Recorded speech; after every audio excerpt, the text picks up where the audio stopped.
dikasihi Tuhan. Pada malam hari ini, sebelum kita bersama-sama dengar-dengaran akan firman Tuhan, mari kita tundukkan kepala dan berdoa.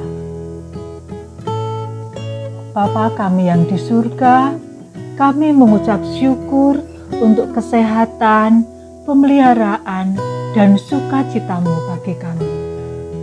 Bersatu hati, kami akan dengar-dengaran akan firman-Mu Tuhan. Ajar dan ubahkan hati dan hidup kami dengan renungan yang akan kami terima, sehingga kami boleh senantiasa bertumbuh dan makin berkenan di hadirat Tuhan yang Maha Kudus. Terima kasih Tuhan, dalam nama Yesus kami berdoa. Amin.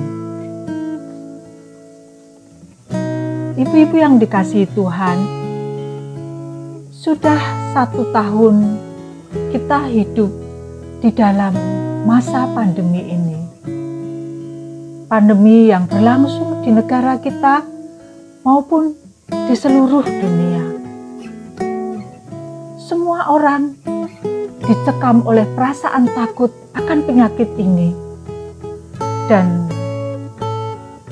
kondisi ini pun mampu mengubah seluruh pola hidup kita. Ada banyak sekali pengaturan yang harus kita taati untuk menjaga diri kita agar tetap sehat.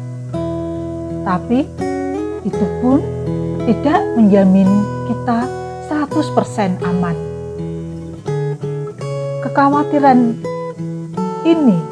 Kekhawatiran akan penyakit ini membuat kita mengalami kesulitan untuk bersikap optimistis. Untuk itulah pada malam hari ini kita akan bersama-sama membaca dari Amsal 23 ayat ke-17 hingga 18. Demikian firman Tuhan. Janganlah hatimu iri kepada orang-orang yang berdosa, tetapi takutlah akan Tuhan senantiasa. Karena masa depan sungguh ada dan harapanmu tidak akan hilang. Ada suatu janji dari Amsal yang kita terima dari ayat 18 bahwa karena masa depan sungguh ada dan harapanmu tidak akan hilang. Di sini Tuhan mengajarkan kita untuk bersikap optimistis karena ada jaminan untuk masa depan kita dan pengharapan yang tidak akan hilang karena Tuhan sendiri yang menjamin masa depan kita. Meski ada banyak sekali alasan bagi kita untuk merasa takut dan khawatir, tapi janji Tuhan akan jaminan Tuhan mengenai masa depan kita akan menumbuhkan harapan dan membangkitkan optimisme kita di dalam menjalani hidup. Yeremia pun menguatkan jaminan masa depan kita di dalam Yeremia 29 ayat ke-11. Sebab aku ini mengetahui rancangan-rancangan apa yang ada padaku mengenai kamu. Demikianlah firman Tuhan.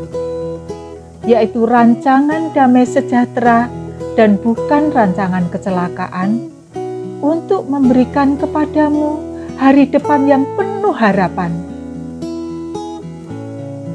Yeremia mengajarkan kepada kita kalau Tuhan sangat mengasihi kita dan merancangkan suatu kehidupan yang penuh damai sejahtera, kehidupan yang penuh harapan. Rencana Tuhan yang dibahaskan di dalam Yeremia ini adalah dasar bagi kita untuk bersikap optimistik dan penuh semangat. Ada lagi tambahan suntikan penyemangat di dalam Matius 28 ayat 20. Matius menuliskan, "Dan ajarlah mereka untuk melakukan segala sesuatu yang telah kuperintahkan kepadamu. Dan ketahuilah, aku menyertai kamu senantiasa sampai kepada akhir zaman." Ibu-ibu yang dikasihi Tuhan, di dalam Yeremia kita diajarkan bahwa Tuhan memiliki rancangan untuk masa depan kita, yaitu rancangan untuk kebaikan kita, bukan rancangan untuk kecelakaan kita. Rancangan yang memberikan kepada kita hari depan yang penuh harapan. Dan di dalam Matius ini diajarkan bahwa kalau kita melakukan segala sesuatu yang telah diajarkan kepada kita, hendaklah kita mengetahui bahwa Tuhan menyertai kita senantiasa sampai kepada akhir zaman. Itu janji Tuhan yang telah kita terima. Asalkan kita melakukan perintah Tuhan, Dia akan menyertai kita sampai akhir zaman. Bukankah ini janji penyertaan yang luar biasa? Dengan memegang firman Tuhan dari Yeremia dan Matius ini, bukankah ini menjadi alasan yang kuat bagi kita untuk hidup di dalam pengharapan yang kuat, disertai optimisme yang melimpah? Ya, tidak ada harapan yang lebih kuat atau lebih baik selain harapan di dalam Tuhan. Harapan yang kuat dan optimisme yang melimpah akan membangkitkan semangat hidup kita dan orang-orang di sekitar hidup kita. Ibu-ibu yang dikasihi Tuhan, jika Tuhan sendiri sudah membangkitkan semangat hidup dan optimisme yang besar, tentu kita akan membagikan kabar sukacita ini kepada keluarga kita di rumah, juga orang-orang di lingkungan hidup kita, sehingga kita bisa menjadi saluran berkat Tuhan dengan menyebarkan optimisme yang akhirnya akan menguatkan hati dan sukacita baik bagi diri kita sendiri dan juga bagi orang-orang di lingkungan kita.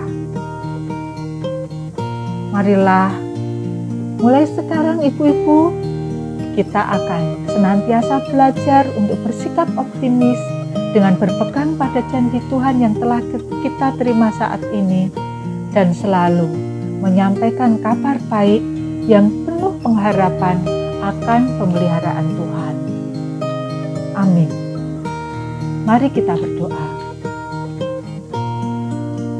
Kami bersyukur akan pengajaran-Mu agar senantiasa bersikap optimis, karena Engkau sendiri yang menjaga dan memelihara hidup kami adalah Allah yang merancangkan kebaikan dan damai sejahtera untuk masa depan kami.